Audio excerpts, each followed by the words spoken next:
Business loss ಆಗ್ತಾ ಇದೆ ಒಂದು ಸ್ವಲ್ಪ ದಿನ ಅಂತ ಅನ್ಸುತ್ತೆ. ಇನ್ನು ಫಸ್ಟು ಈ ಹಕ್ಕಿ ಜ್ವರ ಡಿಟೆಕ್ಟ್ ಆಗಿದ್ದು ಚಿಕ್ಕಬಳ್ಳಾಪುರ ಜಿಲ್ಲೆ ವರದಳ್ಳಿ ಅಂತಂದ್ಬಿಟ್ಟು.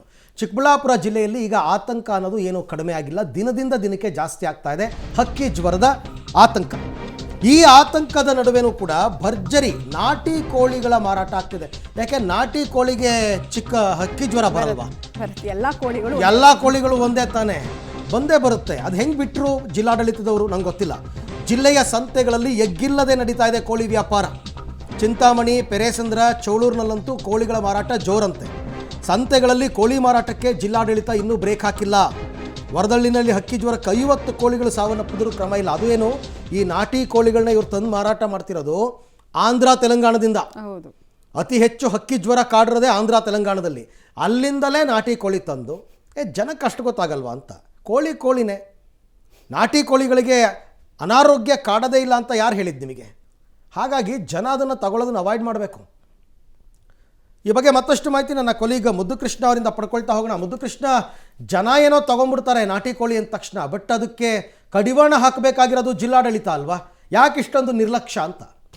ಖಂಡಿತ ಅರವಿಂದ್, ಈಗಾಗಲೇ ಕೂಡ ವರದಹಳ್ಳಿಯಲ್ಲಿ ಇವತ್ತಿಗೆ 7ನೇ ದಿನ ಆಗ್ತಾ ಇದೆ. 7ನೇ ದಿನವೂ ಕೂಡ ಮುಂಜಾಗ್ರತಾ ಕ್ರಮಗಳು ಮುಂದುವರೆದಿದೆ. ಇದರ ನಡುವೆ ಜಿಲ್ಲೆಯಲ್ಲಿ ಇವತ್ತು ನಾಟಿ ಕೋಳಿಗಳ ಮಾರಾಟ ಎಗ್ಗಿಲ್ಲದೆ ಸಂತೆಗಳಲ್ಲಿ ನಡೀತಾ ಇದೆ. ಅದರಲ್ಲೂ ಕೂಡ ಕಳೆದ ಭಾನುವಾರ ಚಿಂತಾಮಣಿಯಲ್ಲಿ ಕೋಳಿ ಸಂತೆನೇ ನಡೆಯುತ್ತೆ. ಪ್ರತಿ ಭಾನುವಾರ ಕೂಡ ಅದು ಸಾಮಾನ್ಯ, ಮತ್ತು ಪ್ರತಿ ಗುರುವಾರ ವಾರಕ್ಕೆ 2 ದಿನ ನಡೆಯುವಂಥದ್ದು. ಚಿಂತಾಮಣಿ ಅಂತಂದರೆ ಆಂಧ್ರದ ಗಡಿ ಭಾಗಕ್ಕೆ ಹೊಂದಿಕೊಂಡಿರುವಂತಹ ಬಹುತೇಕ ಬಾರ್ಡರ್ ಕೂಡ ಆಂಧ್ರದ ಗಡಿ ಭಾಗಕ್ಕೆ ಹೊಂದಿಕೊಂಡಿದೆ. ಹಾಗಾಗಿ ಬಹುತೇಕ ಕೋಳಿಗಳು ಬರುವಂಥದ್ದೇ ಅಲ್ಲಿಂದ ರೈತರು ಸಂತೆಗೆ ಬರ್ತಾರೆ. ಸಂತೆಯಲ್ಲಿ ಈ ಕೋಳಿಗಳನ್ನು ತೆಗೆದುಕೊಂಡೋಗಿ, ಅಂದರೆ ನಾನ್ ವೆಜ್ಗೆ ಅಷ್ಟೇ ಬಳಸಲ್ಲ, ಇದನ್ನ ಸಾಕ್ಲಿಕ್ಕೂ ಕೂಡ ಬಳಸ್ತಾರೆ. ಹಾಗಾಗಿ ಮತ್ತೆ ಎಲ್ಲಿ ಇದೇ ರೀತಿಯ ನಾಟಿ ಕೋಳಿಗಳಿಂದ ಮತ್ಯಾವ ಗ್ರಾಮಗಳಲ್ಲಿ ಅಕ್ಕಿ ಜ್ವರ ವಕ್ಕರಿಸುತ್ತೋ ಅನ್ನೋಂಥ ಭೀತಿ ಸಹಜವಾಗಿ ಎಲ್ಲರನ್ನೂ ಕೂಡ ಕಾಡ್ತಾ ಇದೆ. ಮತ್ತೊಂದು ಕಡೆ ನಿನ್ನೆ ಸೋಮವಾರ ಅಂತೇಳಿ ಪೆರೇಸಂದ್ರ ಸಂತೆಯಲ್ಲೂ ಕೂಡ ಕೋಳಿಗಳ ಮಾರಾಟ ಆಗ್ತಾ ಇತ್ತು. ಹಾಗಾಗಿ ಸ್ಥಳೀಯ ಪಶು ವೈದ್ಯಾಧಿಕಾರಿಗಳು ಎಚ್ಚೆತ್ತುಕೊಂಡು ಅಲ್ಲಿ ಕೋಳಿ ಮಾರಾಟಕ್ಕೆ ಬ್ರೇಕ್ ಹಾಕಿದರೆ ಪೊಲೀಸರ ಸಹಾಯವನ್ನು ಪಡೆದುಕೊಂಡು ದಯವಿಟ್ಟು ಯಾರು ಕೂಡ ಕೋಳಿಗಳನ್ನು ಮಾರಾಟಕ್ಕೆ ತರಬೇಡಿ, ಈಗಾಗಲೇ ಕೂಡ ಜಿಲ್ಲೆಯಲ್ಲಿ ಅಕ್ಕಿ ಜ್ವರ ಇದೆ ಅಂತೇಳಿ ಅವರನ್ನು ವಾಪಸ್ ಕಳಿಸಿದರೆ. ಈಗಾಗಲೇ ಕೂಡ ಜಿಲ್ಲಾಡಳಿತ ಹೇಳ್ತಾ ಇರುವಂಥದ್ದು, ನಾವು ಇಡೀ ಜಿಲ್ಲೆಯಲ್ಲಿ ಬ್ಯಾನ್ ಮಾಡಲಿಕ್ಕೆ ಹೊರಟಾಗ ಜನ ಒಂದು ರೀತಿ ಪ್ಯಾನಿಕ್ ಆಗ್ಬಿಡ್ತಾರೆ,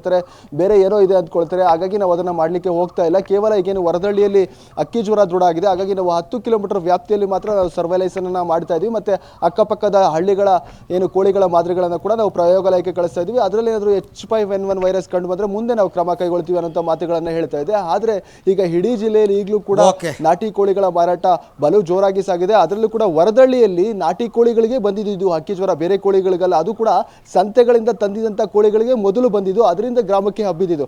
ಹಾಗಾಗಿ ಬಹುತೇಕರು ಹೇಳ್ತಾ ಇರುವಂಥದ್ದು, ನಾಟಿ ಕೋಳಿಗಳಿಗೆ ಮಾರಾಟ ಸಂತೆಗಳಲ್ಲಿ ಬ್ರೇಕ್ ಹಾಕಬೇಕಾಗುತ್ತೆ, ಇದರಿಂದ ಒಂದಷ್ಟು ಕಡಿವಾಣ ಆಗುತ್ತೆ, ನಿಗಾ ಇಡಬೇಕು ಜಿಲ್ಲಾಡಳಿತ ಅನ್ನುವಂಥ ಒತ್ತಾಯವನ್ನ ಮಾಡ್ತಾ ಇರುವಂಥದ್ದು. Right Muddukrishna, thank you. ತಮ್ಮ ಎಲ್ಲ ಮಾಹಿತಿಗಾಗಿ ಧನ್ಯವಾದ.